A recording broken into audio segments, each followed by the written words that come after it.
everyone, welcome to our Fundamentals of Economics project. Today we're going to be discussing Airbus and Boeing and their relationships to economics. I hope you enjoy.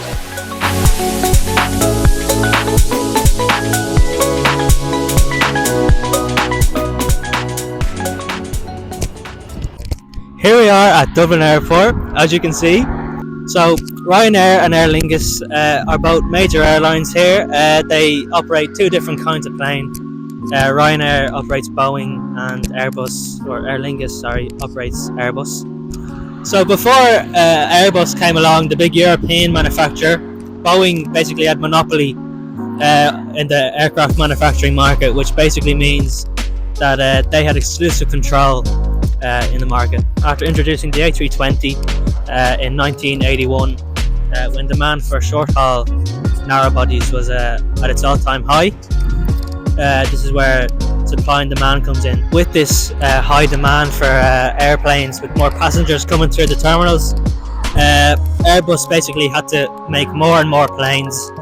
Right now, they forecast that demand for passenger traffic will grow annually by about 3.6% over the next 20 years. They forecast a demand for 40,000 new passengers in freighter aircraft, and they'll have to deliver these over the next 20 years. And they're also in competition with Boeing. There's an Airbus there, as you can see. Lovely stuff. So that's just one of the examples that Airbus actually delivered that one just last year to Aer Lingus. So demand for these short-haul passenger planes is very, very high at the moment. Long-haul, not as much, but Airbus typically manufacture 45 to 50 planes each month to keep up with this demand. Parts are made and supplied by loads of plants around Europe, for example in Madrid, Hamburg, Toulouse and Chester. And with demand for cargo on the rise, Airbus is currently attempting to re-enter this market with the new A350F, which is set to enter service in 2026. So yeah, they definitely have a lot going for them. We're here in the north runway of Dublin Airport, and the two biggest competitors here are Aer Lingus and Ryanair. Aer Lingus operating the Airbus 320 and the Ryanair operating the 737, with 737 MAX 10 on order. As you can see, there's no aircraft landing here at the moment, but approximately for every 5 Boeing aircrafts that land, there's only about 1 Airbus. So here in Dublin, Boeing's winning. Boeing's commercial services forecast a total of served market worth of $3.8 trillion, including digital solutions that increase efficiency and reduce costs, robust demand for parts and supply chain issues, growing maintenance and modification options, and effective training to enhance the safety and support of the pilot and tech line pipeline. Also, in the 20-year forecast period, Boeing anticipates demand for these models. New single-aisle airplanes will account for more than 75% of all new deliveries, up slightly from the 2022 outlook, and totaling more than 32,000 planes. In competition with Airbus's A320 is their 737 MAX. New wide-body jets will be nearly 20% of deliveries, with more than 7,400 airplanes, enabling airlines to open new markets and serve existing routes more efficiently. Air cargo will continue to outpace global trade growth, with carriers requiring 2,800 dedicated freighters. This includes more than 900 new wide-bodies, as well as converted narrow-body and wide-body models. As Airbus only builds one new freighter, the A330-200F, selling poorly with only 42 orders, including 38 already delivered, Boeing is almost in a monopoly and can keep producing the 767F, 777F and the 747-8F, while the passenger variants are not selling anymore. As of 2016, Flight Global Fleet forecasted 26,860 single-aisle deliveries for a $1,360 billion value at a compound annual growth rate of 5% for the 2016 to 2035 period, with a 45% market share for Airbus and a 43% market share for Boeing. The competition between these two continues to grow, with the main modes of competition between the two being outsourcing technology, engine choices, currency and exchange rate, safety and quality, aircraft prices, production planning, and that's it.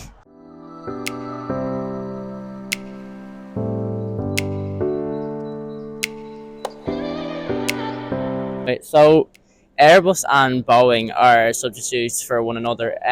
If one fails, the other one will gain advantage of each other. So has Boeing only had a few substitutes?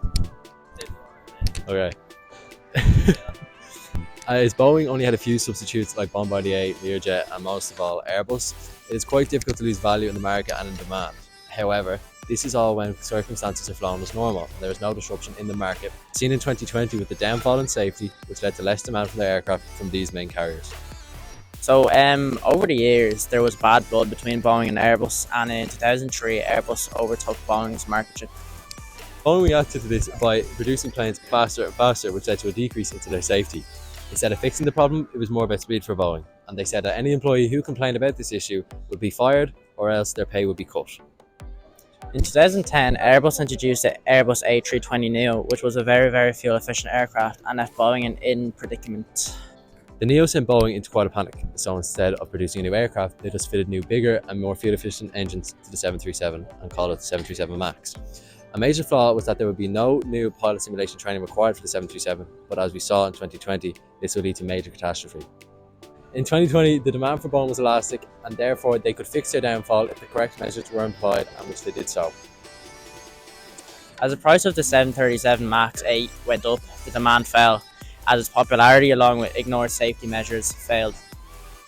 The demand for Airbus was inelastic and it did not have many substitutes, as it was the leading aircraft manufacturer at the time, with state-of-the-art aircrafts that were ready to be used by any airline or any carrier that needed them at any time. Providing them with good publicity and revenue, this increase in the price demanded of the aircraft was greater than the decrease in quantity demanded.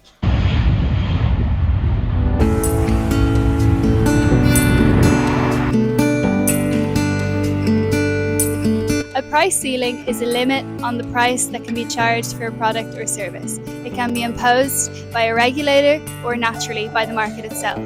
An example of a price ceiling imposed on the market would be things like rent control, where in an area of limited supply of accommodation, a price ceiling keeps rents down to avoid the exploitation of renters. However, with respect to Airbus and Boeing, who have a very healthy competition with each other, they are forced to keep their prices down, otherwise they will lose business to one another.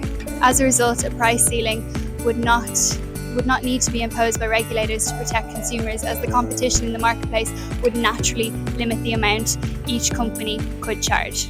With respect to a price floor in the Airbus and Boeing market, there are laws around anti-competitive practices which could impact on the minimum price these companies charge for their aircraft. Laws around predatory pricing exist to prevent companies from selling their products for a price that is lower than it costs to make them. Big companies, especially ones which dominate a market, are in a position to do this, to undercut a competitor and take the loss for a while, in the hope that the competition goes bust. When this happens, they can put their prices up again and charge whatever they like, taking advantage of their now dominant position in the marketplace. If either Airbus or Boeing were seen to engage in such a practice, then the regulatory authorities would undoubtedly intervene. Another possible reason why authorities may impose a price floor in the aircraft market would be if they viewed aircraft as environmentally damaging and wanted to reduce the number of aircraft sold. They could do this by making them more expensive. Boeing has multiple fixed price contracts, and the company believes that it can't make money due to these contracts. Boeing Defense is responsible for paying all expenses above the KC-46A $4.9 billion price ceiling, and in October 2022 they were $6.8 billion over budget. Because of this, Boeing's bankruptcy probability is 29% compared to Airbus's, which is 1%. If Boeing does go bankrupt, this will have a negative impact on airlines, as they need more planes due to passenger numbers continuing to rise in recent months.